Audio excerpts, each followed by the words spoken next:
Are studio all info में आपका स्वागत है दोस्तों। मेरा नाम लक्ष्मण परमार। तो आज આપણે વાત કરવાના સાપ કટર વિશે।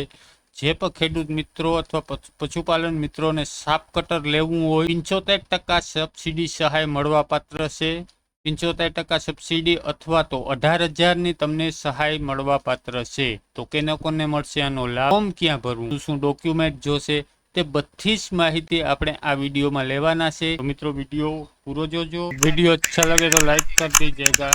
चैनल में पहली बार आए हैं तो सब्सक्राइब कर दीजिएगा और बेल आइकन प्रेस करवानुं भूलता नहीं, तमने आवा ज वीडियो मळता रहे। तो दोस्तों આપણે કોમ્પ્યુટર સ્ક્રીન તરફ આવી ગયા છીએ અને તમારે કોઈ પણ એક બ્રાઉઝર ઓપન કરી લેવાનું છે। તો આપણે ગૂગલ ક્રોમ ઓપન કરી લઈએ। ઓકે મિત્રો, गूगल क्रोम ओपन करी तमे तमारा मोबाइल में कोई पण ब्राउजर होय, वधारे पड़तुं तो गूगल क्रोम में जई ओपन करी अने तेमां आई खेडूत सर्च करावी लेवानुं छे। मित्रों जो पहली वेबसाइट है आई खेडूत, एना उपर क्लिक करी देजो।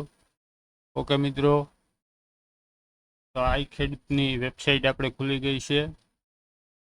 हवे आमां तमारे पशुपालन में जवानुं छे। आ छे पशुपालन योजना। ओके मित्रों, आ पशुपालन योजना में तमे 21 नंबर पर जवानुं छे। हमणां हूँ तमने देखाड़ी दूँ। 20 नंबर योजना पर जो है आपणे साप कटरनुं, तो तेमां आपणे जवानुं छे।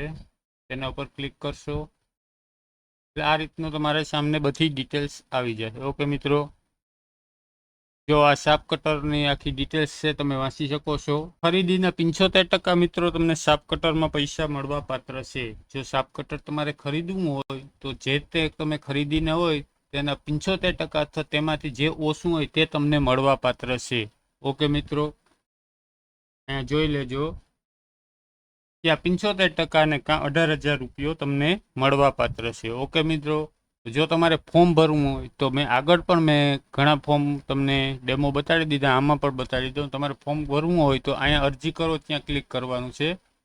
અહીંયા આપણે ક્લિક કરી દેવાનું। જેવું ક્લિક કરશો તો તમારા સામે આપણે પહેલાં જ બતાડ્યું આ રીતની સ્ક્રીન ઓપન થઈ જશે। તેને તમારે અહીંયા ના પાડી દેવાનું છે।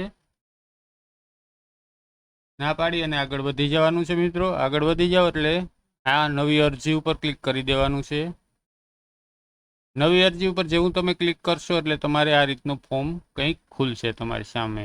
ઓકે મિત્રો, તો અહીંયા નામ, અહીંયા પિતા અથવા પતિનું નામ, અહીંયા તમારું નામ, જે પણ ફોર્મ ભરતા હોય તેનું, અહીંયા પિતા અથવા પતિનું નામ અને અહીંયા અટક નાખી દેવાની છે। અહીંયાથી તાલુકો સિલેક્ટ કરી લેવાનો છે। મિત્રો તમારો જે પણ તાલુકો જિલ્લો આવતો હોય તે અહીંયાથી સિલેક્ટ કરી લેવાનો। ઓકે, પછી અહીંયાથી તાલુકો સિલેક્ટ કરી લેવાનો। અહીંયાથી ગામનું નામ સિલેક્ટ કરી લેવાનું। અહીંયા તમારે આધાર કાર્ડને પાસે જે તમારો એડ્રેસ હોય તે નાખી દેવાનું। અહીંયા એક ગામનું નામ નાખી દેવાનું। ઓકે મિત્રો, અહીંયા પિનકોડ નંબર નાખી દેવાના, અહીંયા જાતિ નાખી દેવાની। તો દોસ્તો અહીંથી પિનકોડ સિલેક્ટ કર્યા બાદ અહીંયાથી તમારે લિંક સ્ત્રીને નામે ફોર્મ ભરો કે પુરુષને નામે તે તમારે સિલેક્ટ કરી લેવાનું છે। ઓકે મિત્રો, અહીંથી જાતિ તો તમારે સિલેક્ટ કરી લેવાની છે। ઓકે મિત્રો, પછી અહીંયા બેંકમાં તમારો મોબાઈલ નંબર રજીસ્ટર છે કે હા કે ના તે તમારે હા કે ના જે રજીસ્ટર હોય તો હા, નકર ના દેવાનું છે। દિવ્યાંગ હોય કે છે કે નહીં તે અહીંથી તમારે સિલેક્ટ કરી લેવાનું છે। ઓકે મિત્રો, અહીંયા તમારે આધાર કાર્ડ નાખી દેવાના છે ને અહીંયા હું આ એગ્રી ઉપર ક્લિક કરી દેવાનું છે। ઓકે મિત્રો, પછી અહીંયા તમારે ગાય વર્ગના પ્રાણી કેટલા છે તે નાખી દેવાનું છે। ભેંસ વર્ગના પ્રાણી કેટલા છે તે નાખી દેવાનું છે અને અહીંયા તમારે અન્ય વર્ગના કોઈ પ્રાણી હોય તો તે નાખી દેવાનું છે। ઓકે મિત્રો, અહીંયા તમારે જો એકી ફેરે સાપ કટરમાં લાભ લીધો હોય તો અહીંયા ક્લિક કરી અને તારીખ તમારે સિલેક્ટ કરી લેવાની છે। આ રીતનું કંઈ આવે મિત્રો તો તમારે છે ને હું તમને શીખડાવી દઉં કે શું કરવાનું, કારણ કે આવા પ્રોબ્લેમ અમુક આવ્યા રાખે છે। એટલે જો અહીંયાથી તમારે જુઓ, જો અહીંયાથી રીલોડ મારવાનું ડાયરેક્ટ તમે મોબાઈલ સ્ક્રીન ઉપર ઘડીક વાર ટચ રાખી રાખો ને તો આ રીતનું રાઈટ ક્લિક આવશે, ત્યાં તમે આમ રીલોડ મારશો। ઓકે, જો પાછું ત્યાંથી જ તમારું ફોર્મ આવશે, નહીંતર તમારે આખું ફોર્મ પાછું ભરવું પડશે। ઓકે મિત્રો, તો અહીંયા જો તમે એક વાર લાભ લીધેલો હોય તો તે તમારે ચાલ સિલેક્ટ કરી લેવાની છે। ઓકે મિત્રો, ને ન એકી ફેરે લાભ લીધો હોય તો અહીંયા ક્લિક કરી દેવાનું। ઓકે મિત્રો, પછી અહીંયાથી પાછો તમારે એક મિનિટ થોડુંક આપણે સ્પેસ લઈ લઈએ। ઓકે મિત્રો, અહીંયાથી પાછું તમારે જિલ્લો સિલેક્ટ કરી લેવાનો છે। અહીંયાથી પાછું તમારે તાલુકો સિલેક્ટ કરી લેવાનો છે અને અહીંયા તમારે બેંકના આઈએફસી કોડ નાખી દેવાના છે। ઓકે મિત્રો, અહીંયાથી આઈએફસી કોડ નાખશો એટલે અહીંયા સર્ચ કરજો એટલે ડાયરેક્ટ તમારી બેંક બ્રાન્ચ અહીંયા દેખાડી દેશે. ઓકે મિત્રો, પછી તમારે બેંક જિલ્લો સિલેક્ટ કરી લેવાનો છે. અહીંથી તમે બેંક જિલ્લો સિલેક્ટ કરી લેશો. પછી બેંકની બ્રાન્ચ તમારી જે બાજુમાં હોય તે અહીંથી સિલેક્ટ કરી લેવાની. ઓકે મિત્રો, પછી અહીંયા તમારે ખાતા નંબર નાખી દેવાના છે.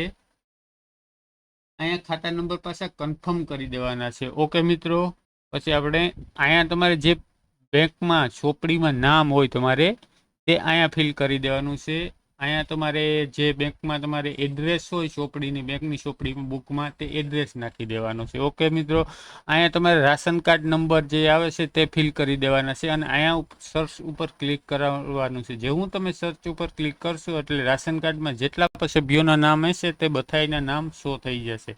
તેમાં જે સભ્યના નામનું તમે ફોર્મ ભરતા તેના ઉપર ક્લિક કરી દેવાનું છે. ક્લિક કરી અને આ કેપ્ચા કોડ અહીંયા નાખી દેવાના છે. ઓકે મિત્રો, કેપ્ચા કોડ નાખ્યા બાદ તમે અરજી સેવ કરશો ને એટલે ડાયરેક્ટ તમારે ઉપર હું તમને દેખાડી દઉં, ડાયરેક્ટ તમારે અરજી કન્ફર્મ ઉપર જવાનું આવી જશે. અરજી કન્ફર્મ ઉપર.